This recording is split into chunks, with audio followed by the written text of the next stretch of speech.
When it comes to alternate history scenarios, the best ones start with a small, plausible twist. Something that could have happened, that sends the timeline spinning into something wild, but still believable. Then there's these ideas. Some alternate history ideas sound really plausible till you think about them for 10 seconds, and that's what I'm talking about. Last year I rounded up the 10 dumbest ones I could find, and you guys loved it. So I made a sequel. Then I made part 3, a Patreon and member exclusive. Now all 3 are stitched together, with an additional 4th part made for scenarios involving America. Yay, America. So buckle up. I'm Cody with Watch Mojo, and we're counting down the top 10 dumbest... When it comes to alternate history scenarios, the main goal is to always think about a timeline that's kind of fun and different. But how one gets to that timeline is on a spectrum, one that ranges from incredibly realistic, where one extremely rare event in our timeline is slightly altered in a reasonable way, to stuff like, what if Germany won World War II by nuking DC? Recently, I've tried to step my game up, and make videos about scenarios which are fun, realistic, and allow us to learn about our own timeline. But today's video is all about the Wall of Shame. Scenarios, or point of divergences, that make no sense, and fall apart under the littlest bit of scrutiny. To help me on my mission, I made a special challenge on my Discord community, and the following scenarios by the 10 winners greatly helped me in the making of this list. So, let's do this!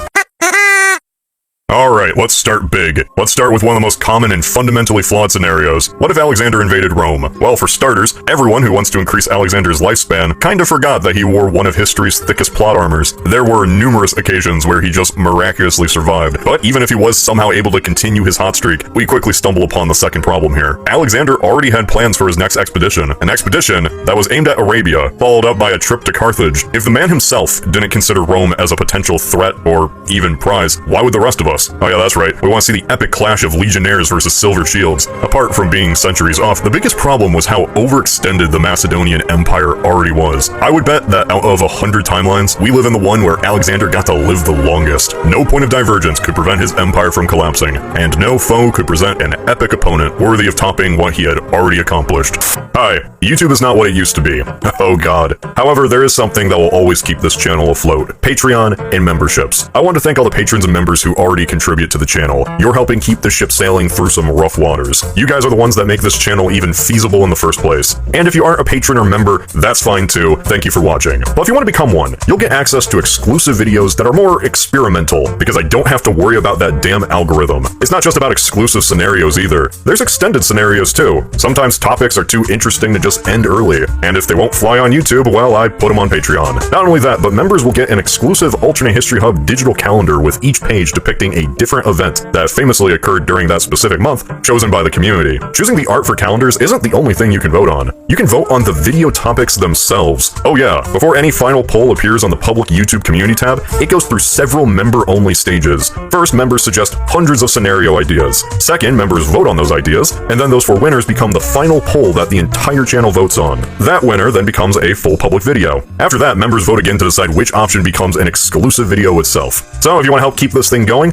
then hey, sign up for Patreon or become a member here on YouTube. If not, that's cool too, I get it, money is tight. Once again, thank you to everyone who is already contributing. It really does mean a lot. Anyway, back to the video.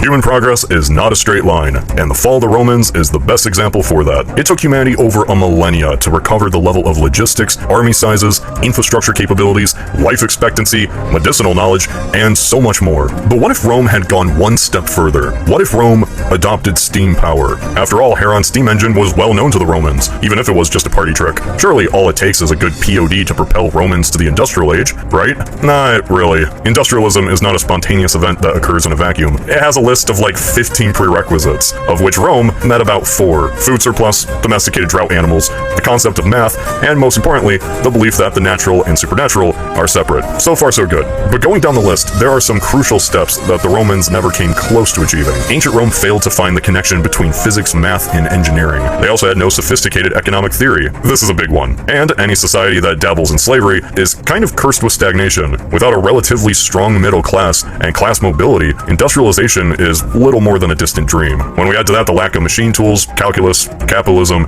and the scientific method, the amount of divergences we need to make for the scenario to work in the first place becomes unbearable. There was a bigger chance of the Nazis developing a nuke than Rome ever utilizing the steam engine. Keep in mind that while this goes for Rome, this can also apply to ancient Greece, China, Persia, and Byzantium. So, sorry Jimmy, no steampunk wars for you.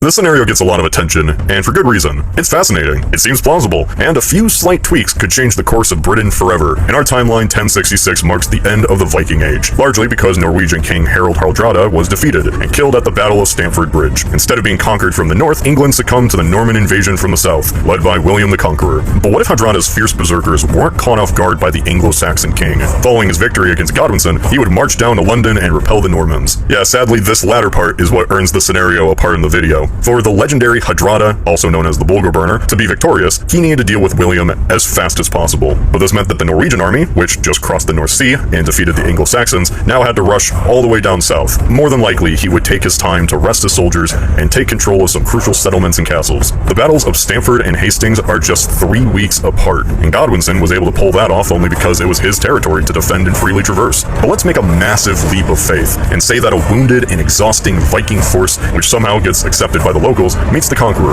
The thing is, the Normans were just as good on the field, and William was a much better strategist. Hardrada was a decent tactician, sure, but he's more well known for his legendary bravery and skill in combat than being a strategic leader. Then we have the cavalry, or at least the Normans did. The X-factor in medieval warfare, the tanks that dominated the meta until the advent of gunpowder. No amount of Viking war paint and fury could stop the charge of the heavy knights. And ultimately, even if Hardrada did meet William in battle, history probably would have played out similarly to our timeline. The Heavenly Kingdom of California. Los Angeles? More like Laos Anji. That was terrible. Yeah, no, the Ming treasure voyages are amazing in their own right, but they were never about colonization. The goal was to build giant ships and sail to known civilizations, so that everyone would acknowledge the superiority of Chinese pottery. This was a vanity project of the Emperor, who, let's face it, had more resources than he knew what to do with. And like any enthusiastic hobbyist, once they die, I don't think their next of kin is going to continue dumping cash into their 40K collection. There was nothing the Americas, or the rest of the world for that matter, could offer the Chinese and the Confucian religion, which unlike Christianity didn't put heavy emphasis on evangelizing others. China really didn't care about others. The American West Coast is twice as far from Asia as the American East Coast is from Europe, and it has half the value of the East Coast. Instead of fertile lands and navigable rivers, you get mostly mountains, desert, tundra. All in all, even if the Ming had made it to America, they probably wouldn't have seen worth in it. Sadly, as cool of an idea as it is, to the Ming, it would only be a terrible idea. Actually, to the Ming, it wouldn't be an idea to begin with. Alright, so instead of China going east, what if the Aztecs did? Like, they load up their Jaguar warriors on big canoes and somehow sail to fight the Spanish. Probably don't even need to explain why the scenario isn't the most realistic, but let's do it anyway. Let's say that first contact doesn't work out for Cortez. He dies. Well, unlike that one video I did recently, this timeline goes even more off the rails. Imagine, if you will, the Aztecs invading Europe. Ignore the lack of seafaring tech needed to even reach Europe in the first place, somehow they make it. So what if they had? Well, one, the mindset societies like the Aztec or Inca even had regarding war was just completely different than that of the old world. Flower wars were more about tribute and influence rather than direct control and subjugation. It wasn't really in the Aztec mindset to conquer this land to rule it. The main thing they would do is kidnap the losing soldiers and civilians for sacrifice. Kind of a less efficient but more horrifying version of the Barbary pirates, I guess. Because unlike pirates, who have muskets and iron swords, the Aztecs still have, you know, spears, obsidian spears, maybe a few captured muskets, but that's it. And they'd have to use that to try to conquer Spain. I almost feel like a buzzkill bringing this one up, because like, it's just a neat little fictional idea. Why am I bullying it? But no fun to be had in this video. We have to be entirely serious and say that Jaguar warriors couldn't possibly conquer early modern Europe. Hope you learned something. On face value, this scenario is pretty interesting, the POD being Prince Albert dying a little earlier than in our timeline. Queen Victoria never receives his advice to find a diplomatic solution to the Trent affair. As a result, the Warhawks in the British ministry stoke the flames, seeing an opportunity to break the rising economic potential of the United States, leading to the UK siding with the Confederacy. But here's the thing, regardless of what the ministry wanted, the voting members in Parliament were not keen on going to war with the States. Trade relations between the two countries were strong, and only getting stronger. The North was a huge importer of British manufactured goods, and exporter of raw goods fueling British factories. The idea that the British textile industry was dependent on southern cotton is kind of an overblown generalization. Britain diversified its cotton industry in order to benefit from its vast colonial empire. Egypt and India could easily replace any losses as a result of the Union blockade. There was just too much good business between the two, across all levels of society. But enough about money. Would you really believe a scenario in which an increasingly anti-slavery Britain aligns itself with the slave-owning South after Lincoln's Emancipation Proclamation. Britain would have to fight a war that its population disagreed with over moral virtues. Only a decade later, the atrocities committed by the Ottomans against Bulgaria led to a huge public outcry. This tied Britain's hands, forced them to abandon their pro-Ottoman stance, meant to keep Russia at bay. And we already know that Britain was very unhappy with the French intervention in Mexico. Keep in mind that a war with the Union wouldn't be a simple expedition. It would require a vast amount of manpower and resources. Canada would become vulnerable to an invasion, and the Northern Ironclads would offset the power of the Royal Navy. A good, realistic scenario where the Confederates still win is probably out there, but this is certainly not it. Oh yeah, now we're in Kaiserreich territory. There are many different ideas which ultimately lead to a German win in World War I. No American intervention, a successful spring offensive, but Italy changing sides is probably the most common one I've seen. Like many of the scenarios on this list, this seems pretty plausible to the naked eye, but as anyone who understands the Great War will tell you, this one is bonkers. And no Jimmy, but because Italy siding with Austro-Hungary is not just an improbability, it's impossible. There is an argument that the offer of Somalia, Djibouti, Nice, Savoy, and Tunisia were more appealing than the Entente's promises, and that's just hilarious. Italians considered the territory of Trent, Istria, and South Tyrol as Italia Irredenta, or the unredeemed Italy. Unlike southern France, these territories had many Italian speakers. Additionally, the Treaty of London in 1915 pledged a ton of land in the Dalmatian coast, and even Anatolia. Despite being in the Triple Alliance with Germany and Austro-Hungary, that was a purely defensive alliance, which wouldn't force the Italians to go up against a coalition with considerably more naval power. In 1914, the fragile Italian economy was dependent on American, French, and British imports, particularly coal. The South still relied on subsistence farming, and Italy also imported large amounts of food from France. By joining Germany, Italy would risk a total blockade of the boot. They would have to face a more powerful French army, suffer economic collapse, and essentially give up its claim on what they considered rightful Italian lands, all of which would be done so they could aid the aggressor who offered them fewer rewards. Oh goody, another Civil War scenario, but this time in the interwar period. It hasn't been too long since the Lenin video, and I can't help but see the similarities in this scenario to the Russian Civil War. Yet again, we see an overconfident government split into many different factions, each with their own interests. The Republicans were divided into moderates, socialists, anarchists, communists, and regionalists, while the nationalists were far more united. On top of that, the majority of officers sided with Franco, further hampering Republican leadership. Many see the Spanish War as a training exercise where foreign powers got to test out their toys, and that is certainly true, but no matter how many volunteers and equipment you throw at the Republicans, or how much you nerf the German support, the nationalists still come out on top. Germany's Condor Legion, 19,000 strong, was a crucial factor in the war, but even before their arrival, the Republicans were being slapped around all over the peninsula. In 1936, even after Germany absorbed Austria, Britain and France were petrified of a regional conflict, escalating into another world war. They and the US were committed to their non-intervention agreements, and also afraid of the spread of communism. So while it may be fun to postulate a world where Hitler didn't support the nationalists, or Franco got shot, the reality is that the Republicans were their own worst enemy, and no divergence can fix that.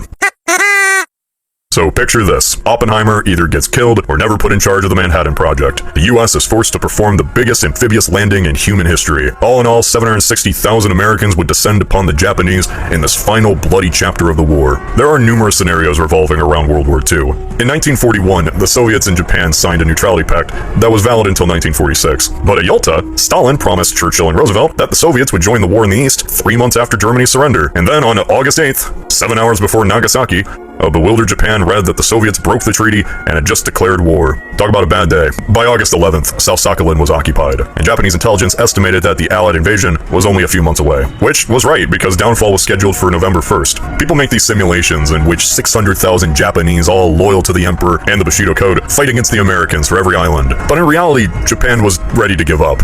Like it was over. The thing is, they were against the unconditional surrender of the Potsdam Declaration. The Supreme Council was already meeting and discussing the terms when they heard of Nagasaki, and they still didn't surrender after either bombing, despite not knowing that those were the only bombs America had. That Soviet invasion in Manchuria was just kind of the final nail in the coffin. Manchuria was Japan's breadbasket, and all of it was lost to the Soviets within 3 weeks. They never anticipated that the Allies and commies would work together, and they were willing to stall for time, but this blitz melted that hope away. By the time November rolls around and the invasion is about to begin, that unconditional surrender would either be accepted, or a slightly softer version of it would be negotiated to avoid hundreds of thousands of lost lives. Yes, I did believe that misconception too. Man, this scenario could honestly be a whole video. Look, Man the High Castle was never meant to be a realistic alternate scenario. When it was first written, alternate history wasn't even really a thing. This was a trendsetter. This was just another science fiction story by Philip K. Dick, a science fiction author. This is like overanalyzing Blade Runner as unrealistic. This map isn't meant to be accurate, but sometimes people on the internet still post about it like it is. Like this is really what America would be like if World War II went a different way. And that's where I draw the line. You really did it this time. So in the world of High Castle, Germany wins. America never recovered from the Great Depression because FDR was shot in the face, and they were economically too weak to wage a war against Germany. At the same time, Germany also created the atomic bomb first, nuking America's East Coast and launching a joint invasion with the Japanese on the United States. By the time of this alternate 1960s, America is pretty much split down the middle between the two. Cool story premise, interesting dystopia, not an actual threat. This was never gonna happen. For one, Hitler never had any intention to make an atomic bomb. The Nazis deemed atomic fission as Jewish magic, because many of the most renowned physicists at the time, like Einstein or Oppenheimer, were Jewish. A Hiroshima-style bombing to force an American surrender was never in the cards. And really, this was something that would always be held over Germany's head, whether they won the war on the ground or not. But this isn't about Germany winning World War II. Oh no, this is about this scenario, this map. And this map wouldn't happen because none of the Axis had plans to invade America. Attack America? Sure. Japanese raids on the West Coast, if somehow the American Navy just failed. Bioweapons, German U-boats terrorizing East Coast shipping, yeah sure, I guess. But there was never any plans by any nation to land troops in America and actually conquer it. That wasn't even in their war aims. Japan wanted America to back down so they could create their empire in Asia, and also kind of get revenge for cutting off their oil supply. And Germany wanted America to stop aiding Britain and the Soviets. The US really stopped both from achieving their conquests, but it was never a conquest itself. It's America. It's huge. Had the war gone differently, the US would have still remained untouched. It would be politically isolated, assuming the Axis even remained in power, but territorial-wise, it'd be the same. North America is literally a fortress. It is an ocean away from all of its enemies. There is just no possible way that Japan or Germany, even at their height, would have been able to land and successfully invade the United States. If you want to have a more realistic scenario that still has Man the High Castle elements, you can maybe imagine a world where the United States itself has a fascist revolution in response to the Axis victory. Like the old American government falls and the new one is ideologically allied to the Nazis, Henry Ford style. As it turns out, there are a lot of dumb alternate history topics, or at least there are a lot more than 10. So since you all enjoyed the last time I did this, how about we talk about 10 more dumb alternate scenarios? Once again, we're gonna do this chronologically.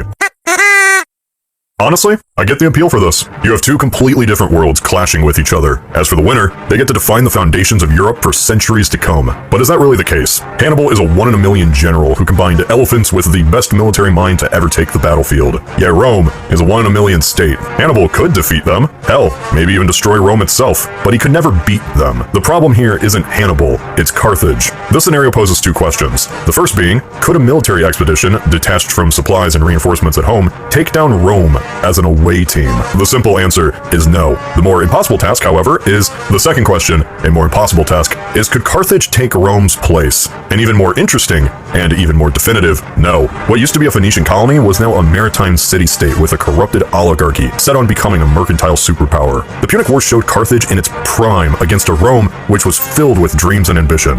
This was the extent of what Carthage could do, and they bottled a naval war against an enemy who couldn't even build a fleet. Once they did, they lost into a storm, twice. Carthage was a state that won 3 of the most decisive battles in antiquity, yet still lost the war. Making modifications in Italy or at Zama wouldn't alter the timeline in any significant way, and even if it did, it would be inconceivable to imagine Rome losing. Rome just always had the population to bounce back. Carthage, which relied on mercenaries, didn't. Rome managed to come back every single time, and it just so happened to be that the way that Rome ruled Italy was much more stable for nation building than the way that Carthage did. Carthage could never pull off what Rome did, not in the courts, not in the battlefield, or in the sea, or in the forum, nor could Athens, Sparta, Syracuse, or Pella. Carthage was not Rome, and it never would be.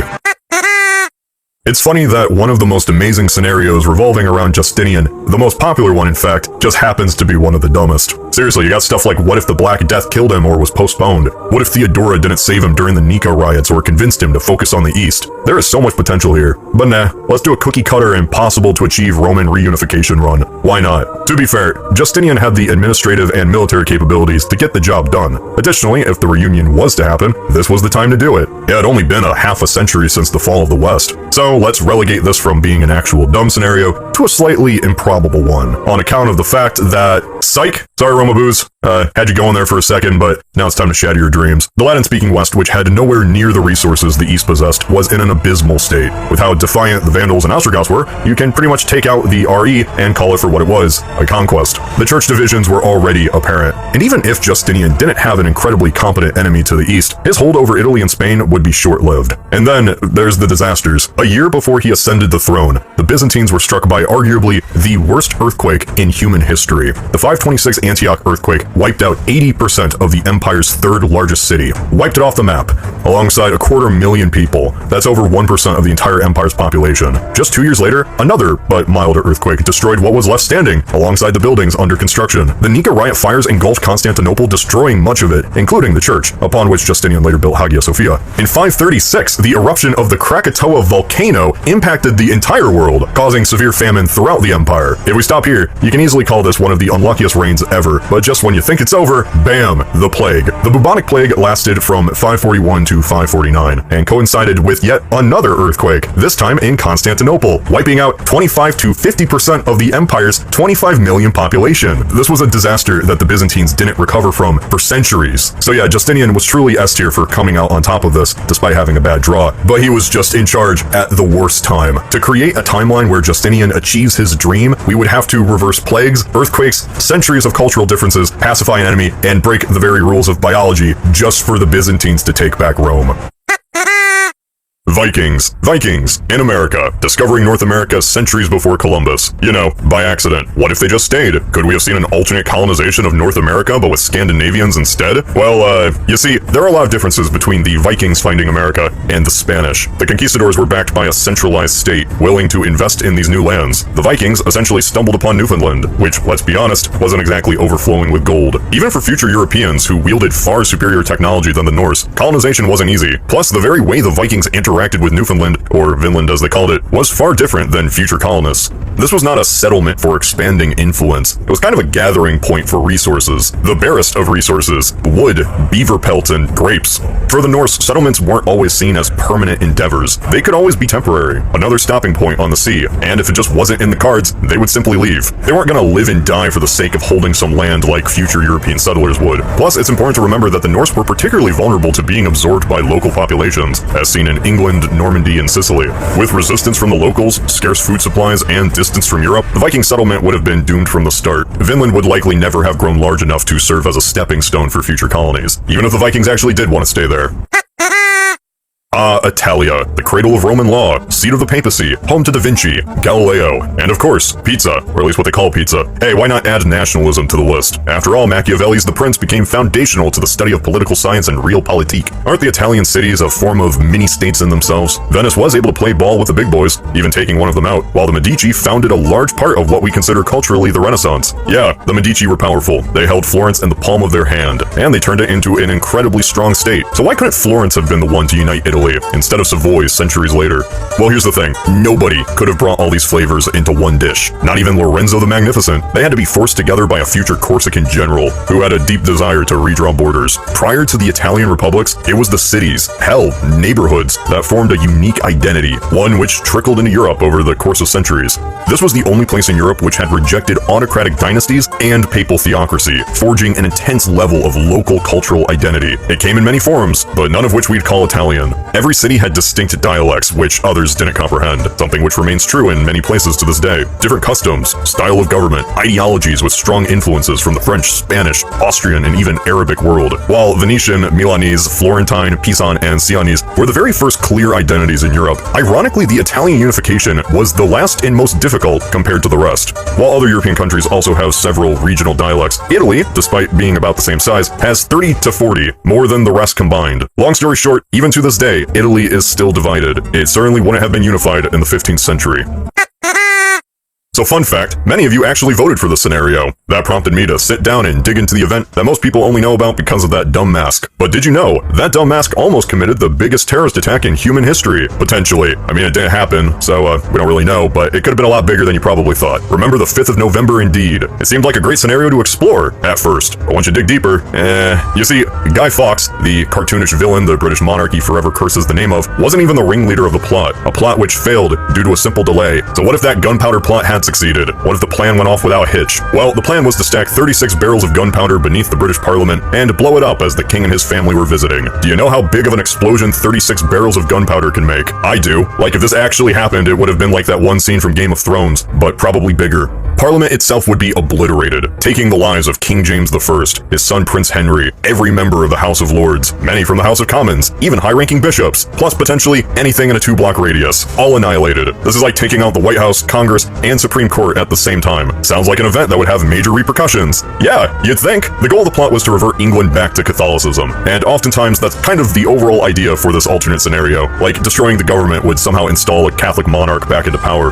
But here's the thing, after the brutally repressive reign of Elizabeth, that ship had already sailed. Barely anyone showed support for the plot, even British Catholics. This was a group of men who wanted to commit a terrorist attack and had no follow-up. They had no plan, no backing. The only hope was that once the attack actually happened, the country would rally behind them. But I don't think that rally would ever come. Even the failed plot led to a massive wave of anti-Catholic reprisals, so really no change here. The biggest change is really the death of James I, but he would have been succeeded by another one of his many sons, while the House of Lords would have just been filled up with newly selected members. London would rebuild, like it did many times before. I mean, this isn't even close to the greatest disasters London's ever had. This ain't no Great Fire of 1666. Restoring a seat of government would be no big deal. Does the plot make England Catholic? No. Does it alter its place in the world or its standing with other nations? Not at all. Revolutions often begin with big bangs, but they need a follow-up too. They need support from within either the upper or lower classes, and this would have neither. So, let's do a 180. Let's talk about a scenario which attempts to prevent an unstoppable force by removing one small bang.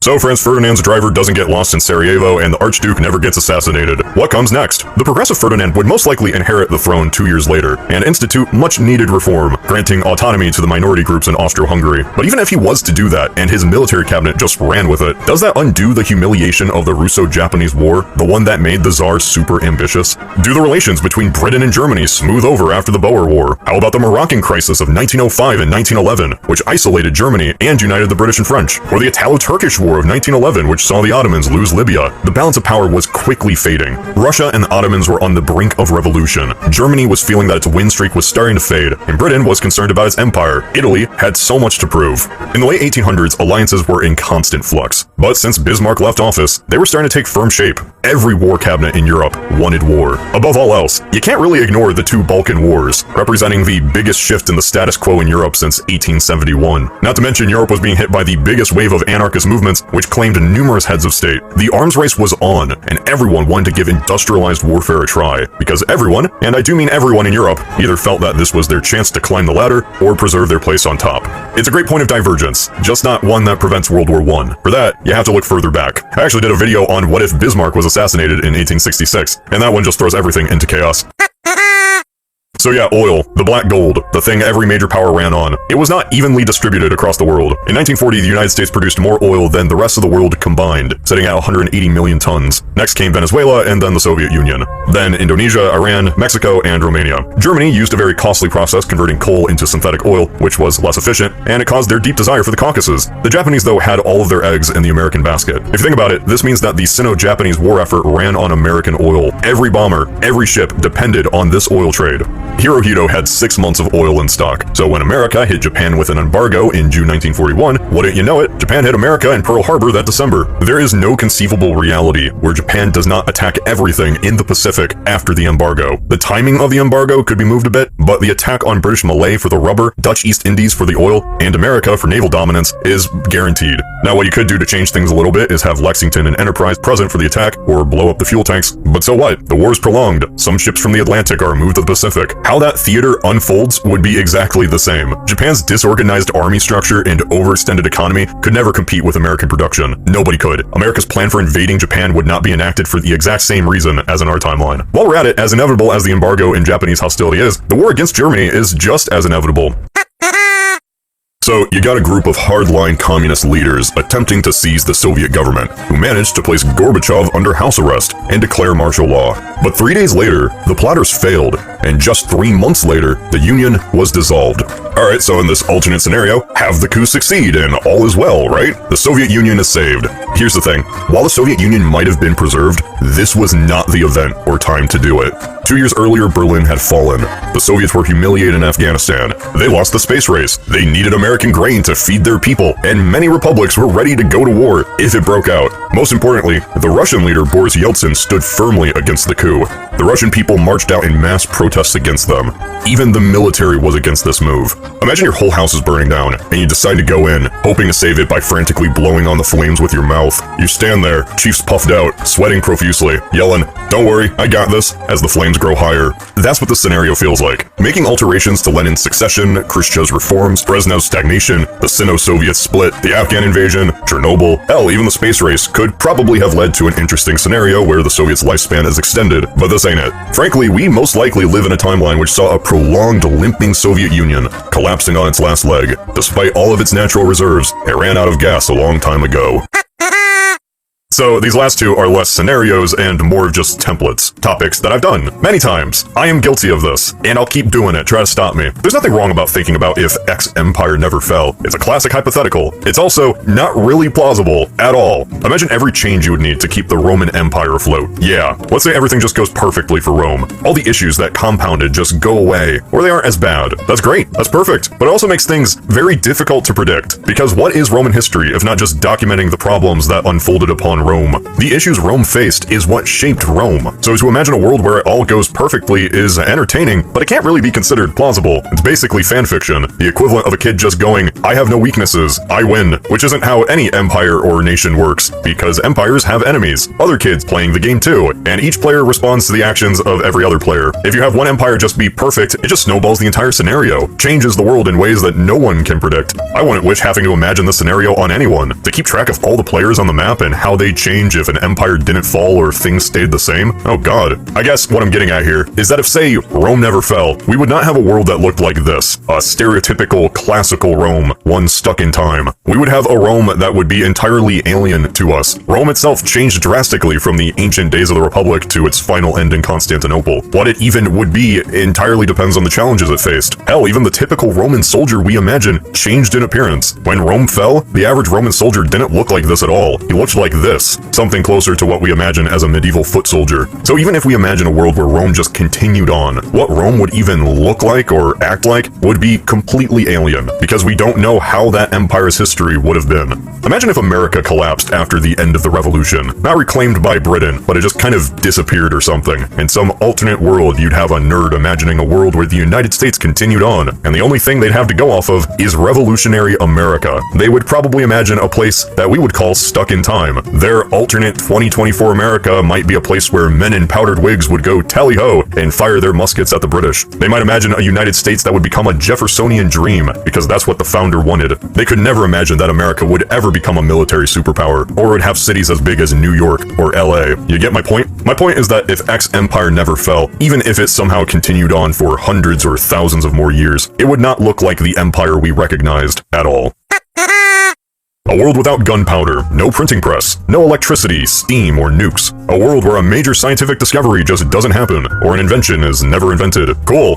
What now? While I can't help myself, and will do an empire never falling video from time to time, I try to avoid the whole what if X was never invented thing. I'm older and wiser now. Because what happens in a world where something isn't invented? It just isn't invented. Like, for example, a world where electricity never exists. Yes, a scenario where there is just no electricity. It is not invented. Pretty much means the last century didn't happen. What would the 20th century be like without electricity? There just isn't the 20th century as we know it. Like, what do you even say about that? It's completely unrecognizable. What if we went back further? No printing press. The very way books are created and how information is spread is entirely stuck in the days of medieval scribes copying every last letter. How do you imagine that world? It's kind of like an inverse of the last section. If an empire continued forever, it would be unrecognizable, and any era from the last 500 years without the printing press would be pretty unrecognizable as well. Now, while this sucks for realism, it does make for pretty good fiction. Steampunk worlds where steam power has become the main source of energy. Galactic empires that don't use computers but people instead. Or maybe you're Bretonia and just stick to the whole medieval knight thing in a world of gunpowder for some reason. You can make alterations where certain breakthroughs happen sooner or are delayed, but imagining a timeline where nobody, anywhere, at any time stumbles upon these achievements, this doesn't really work. Like, to demonstrate this point, we have to look at a few different civilizations scattered across the globe, all arriving at similar discoveries. Like Newton and Leibniz discovered calculus independently, same for Darwin and Wallace for the theory of evolution. Carl Scheele identified oxygen first, but Joseph Priestley published his findings earlier. In the 1860s, a Russian and a German both discovered the periodic table. Simply removing an inventor from the equation doesn't remove the invention, it only delays the inevitable. It's still fun to think about though. Ultimately, all these scenarios are just fun to talk about. This whole video is about nitpicking. Don't take it too seriously. Please be nice. Dumb scenarios, third time's the charm. You know how these go by now. The Patreon and YouTube members have suggested some wacky ideas we all know are crazy, and it's time to talk about why they're crazy, or maybe not even crazy, just underwhelming. The point here is to talk about scenarios that just wouldn't make for a good video, despite the fact that I have made videos about a lot of these scenarios over the years. Hey, the channel's more than a decade old. These things happen. Stuff like Charles Martel getting hammered at Tours, maybe the Umayyads take over Europe, perhaps Columbus just sinks and America is not discovered for centuries. There's so many alternate history ideas that sound plausible at first thought, until you have a second thought. So let's get right into it. The Battle of Tours in 732 is often hyped as the moment Charles Martel, the Frankish hammer, stopped the Umayyad Caliphate's advance into Europe. The stakes are clear. If Martel loses, Muslim forces sweep northward, conquering Western Europe, converting cathedrals into mosques. A fragile pre-Charlemagne Dark Age Europe is transformed into Syria and Egypt. Not too far-fetched considering how easily North Africa and Iberia fell, right? Yeah, so let's unpack this bad boy. The Battle of Tours didn't stop a grand Moorish army, it stopped a glorified raid. The Umayyad invasion of Francia was kind of just a filler episode to stretch out the show. The Caliphate's army had already marched from Iberia, stretching their supply lines thinner than the plotted Transformers 4. Martel's heavy infantry Franks were suited for the hilly terrain. They were defending their home turf. So even if the Umayyads won, they would have been left exhausted, facing endless guerrilla resistance from local lords who weren't about to swap their mead for mint tea. Logistics were the real killer. The Pyrenees are a massive natural barrier, and beyond Tours lay a fragmented series of Frankish kingdoms, dense forests, and rivers that screamed ambush central. The Umayyads excelled in open field cavalry charges, and Europe only offered them mud and woods. In this alternate timeline, a single battle would divide a Visigoth kingdom, but the Blitz would be over. Say the Muslims did win. They would now be rewarded with a war of attrition in France. Even with Martel dead, and there's no saying if he would die, this would at best add Toulouse to the Caliphate. The most likely possibility here is that the outside invaders just act as a rallying cry for the Christian lords. This would be a defeat that rings for generations in the West, something that could never possibly be replicated again. Had the Arabs won, they would have just lost again. Now wait a second, you might say. You're forgetting about succession. No, I'm not, Jimmy. I saw every season. But you're right. Things could be different if, say, something happened to Charles himself. If he was killed in the fighting, then perhaps the dynasty dies with him. Yeah, you would think so. This does seem like an interesting jumping off point. Yeah, here's the thing. The Battle of Tours happened in 732. Charles only lived for like 10 more years. His sons were in their 20s by the time the battle took place, meaning that had Charles died, then the throne just would have passed to his son Pepin a bit earlier. Now, could this butterfly effect some things away, with Pepin taking the throne earlier than he did in our history? Yeah, maybe. Like somehow he's not prepared or something. Maybe that leads to an unintended consequence where he forgets he had an oath with the Freys. Anything can happen. But really, this just leads to the grand conclusion of this alternate scenario, being that if the Muslims won the Battle of Tours, then Pepin might have messed up if he had taken the reins earlier. Perhaps. Thrilling, I know. So how about Muslim invasion on the opposite end of the continent? The Battle of Talas in 751 is that obscure clash where Abbasid forces, backed by sneaky Karluk Turks, who flip sides mid-fight by the way, handed the Tang dynasty a stinging defeat in Central Asia. In our timeline, this battle halted China's westward push, spread Islam into Transoxiana, and gifted the West paper-making tech via captured artisans. So this scenario kind of amps it up. What if it was a decisive rout? Say Gao Zhangshi's Tang army gets obliterated. Total wipeout. Maybe the general gets captured or killed. Abbasid sees more turf. Say after getting a taste of that Tang, Muslim hordes then sweep east, converting the Dragon Throne to the Crescent Moon. Emperors and Kufis, the Great Wall is a Hajj route. So, first off, Talas was no grand invasion. It was, just like Tours, a border skirmish in the sticks of modern Kyrgyzstan, thousands of miles from China's heartland. Tours wasn't in Kyrgyzstan, but you get my point. The Abbasids, fresh from their revolution against the Umayyads, were consolidating power in Baghdad, not plotting a Silk Road blitz. Even a decisive win leaves them overextended, just like Tours. But instead of a dark German forest, they face endless steppes, mountains, and hostile nomads who switch sides faster than a risk alliance. The logistical issues here make the Pyrenees feel like a quick hike. Tang China was already cracking. The An Lushan Rebellion erupted in 755, just 4 years later, and that plunged the empire into chaos and supposedly halved its population. Who can say? Great news for the Abbasids, right? They just back some rebels in exchange for conversion, and there you go. A worse Talis loss might accelerate things, but it doesn't invite Muslim conquest. China's cultural armor, Confucianism, with Buddhism and Taoism already Sinicized, was not cracking for Islam's monotheistic vibe. Muslims in China were traders, not conquerors. They were huddled in ports like Quanzhou, adapting to local ways rather than overriding them. Pagans and polytheists were generally easy to convert. Other Abrahamic religions needed a big stick or a carrot, but Chinese traditions had incredibly deep roots. Even if the Abbasids had pushed further, they didn't have the manpower. They would hit the desert or Pamir Mountains. When Islam did spread east, it mostly did so via trade over the course of centuries. Hell, even if the Abbasids decided to abandon Constantinople, Mecca, and Baghdad, all to head east and conquer China, chances are they would be the ones who would adapt to the Chinese ways instead. China doesn't change, it just changes the invader. So, the scenario is this. Columbus just sinks. In this alternate timeline, let's say that for at least a time, without Columbus, Europe stays blind to the Atlantic's big secret. The Aztecs keep their gold, Incas their empire, and the age of exploration fizzles out like a dud firework. There's no United States, no Thanksgiving turkey, no cowboy movies, just Europeans munching on turnips forever. Yeah, you already know where I'm going with this one. First off, 1492 wasn't some solo act. Europe was exploding with wanderlust. The fall of Constantinople in 1453 slammed the overland spice routes. Venetian tolls were highway robbery, and Portugal was already slinking down Africa's coast like a speedrunner. Henry the Navigator's boys had the caravel ships nailed. Stable, fast, perfect for ocean hops. If Columbus just eats it, then John Cabot's 1497 jaunt for England or Vasco da Gama's 1498 India run still happens. And if they don't make it, then guess what? Ocean currents like the North Atlantic Gyre practically toss ships westward. If you had a ship that could survive the journey, the sea would take you there. Even a total Columbus flop leaves breadcrumbs. People trying to find where he shipwrecked. Its theorized Basque fishermen were hauling cod from the Grand Banks off Newfoundland pre-1492, and they just never told anyone. Bristol merchants knew something was out there too.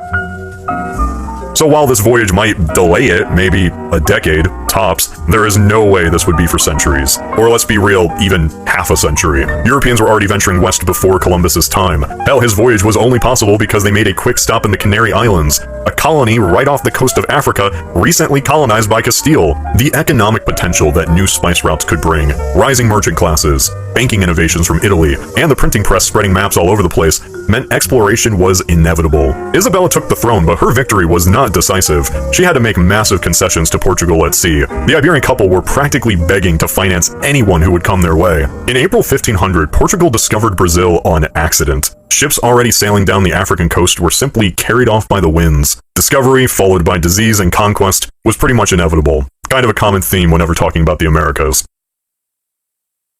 The Grande Armée's infamous snowbound disaster, the 1812 invasion of Russia, where Napoleon, the Corsican conqueror, marched 500,000 men into the endless steppes, only to get curb-stomped by General Winter, scorched earth, and Tsar Alexander's endless retreats. In our timeline, it gutted his army, leaving skeletons in the snow and paving the way for his Waterloo downfall, a monumental stain on his otherwise illustrious reputation. Without that, when it came to warfare, he would have been seen as the greatest of all time, even better than Alexander, and even better than Genghis Khan. But does that make his imperial dreams come true? Nope. Not even close. Even skipping the Russian roulette, this still fails to address his two existential issues, time and money. Britain, the eternal thorn in his side, was bankrolling coalition after coalition with their bottomless tea and gold coffers, turning Austria and Prussia into opportunistic backstabbers ready to flip at the first whiff of weakness, just like they did in the Sixth Coalition. Dodging Russia doesn't magically make those vultures vanish.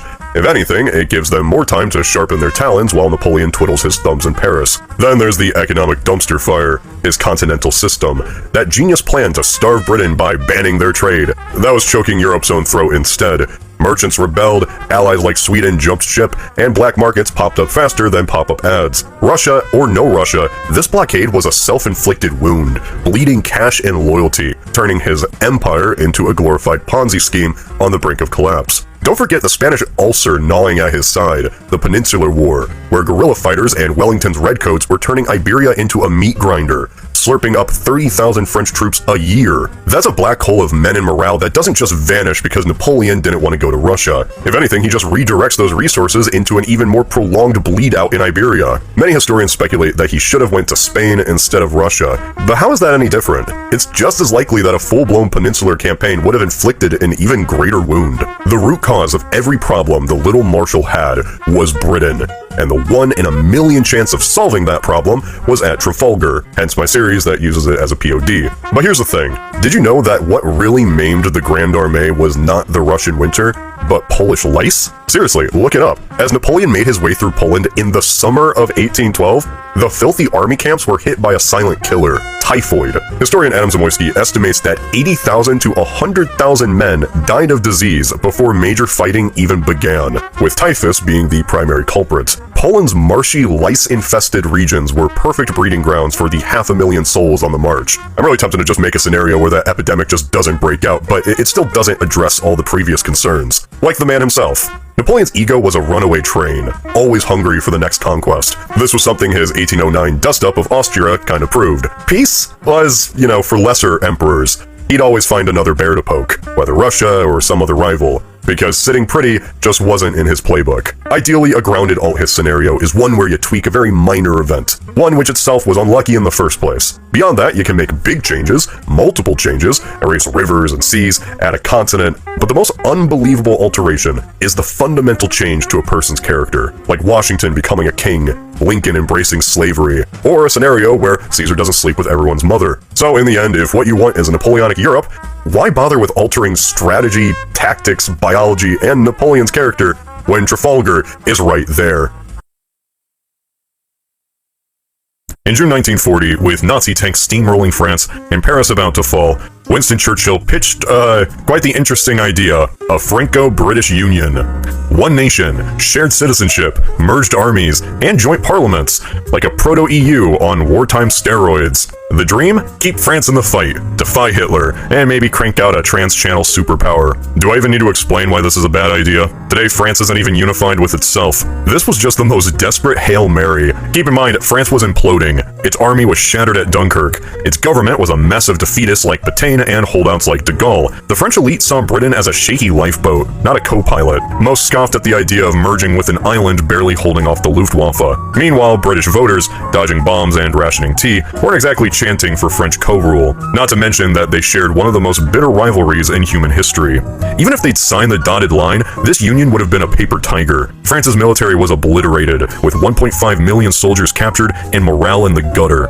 Britain was stretched thin, already getting ready for an invasion. Merging two fractured economies, clashing cultures, and bickering bureaucracies under blitzkrieg pressure is not a superpower. That's a bureaucratic dumpster fire. Vichy France would still rise. Pétain wasn't about to salute a London-Paris flag. But, fine, let's run with it for a second. This union doesn't really change all that much, at least in how the war actually goes. One of the things people don't really focus on here, and why it really deserves a spot on this list, is what happens after the war. The Vichy government gets overthrown and then what? The British monarchy rules over a Franco-British Union? Not just France, but all of its colonial possessions are now lumped into this abomination? Even after winning the war, the French are just cool with never really being independent again. The English too, even after Churchill loses the 1945 election and FDR is gone. I think the word Churchill was hoping for was alliance. At least that's what I hope he meant, because otherwise, this idea was all because he drank a bit too much brandy. If you really wanted an Anglo-French Union, you'd have to go back before the concept of an English nation even existed. Try the Angevins, 100 Years' War,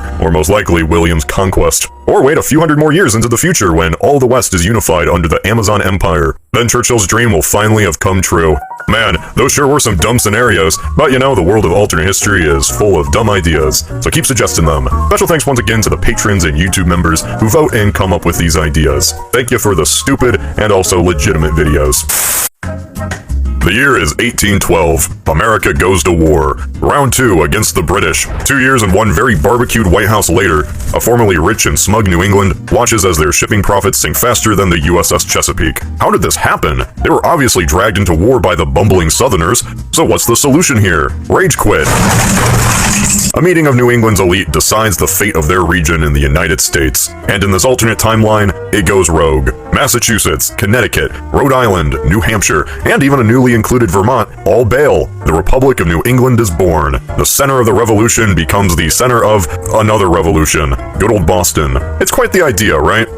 Yeah, in reality, the Hartford Convention was just 12 Federalist lawyers writing the angriest Yelp review in American history. They whispered, "Secession, maybe?" Then immediately clutched their pearls and voted it down. This was less give me liberty or give me death, and more lower my tariffs or I'll draft a very stern letter. So a scenario where New England goes it alone isn't really the most realistic. It is very funny to imagine if they somehow tried though. Like what if New England did have their own version of the CSA, but it somehow goes worse? Militarily, New England had no navy, no real army, and at the time, the Royal Navy was parked right offshore like it owned the harbor, because it basically did. If New England was bold enough to just declare independence, they'd have to pick their poison. A, instant British recolonization, or B, Madison marches north and arrests the delegates. Every now and then, some scholar online insists that this whole secession could have been a peaceful velvet divorce, that Madison was broke, Britain wanted a neutral New England, and the convention almost voted yes. While it's cute and all, the reality is, Madison was broke, he was not suicidal. He wasn't gonna just let half the country's commerce walk away. Britain's protection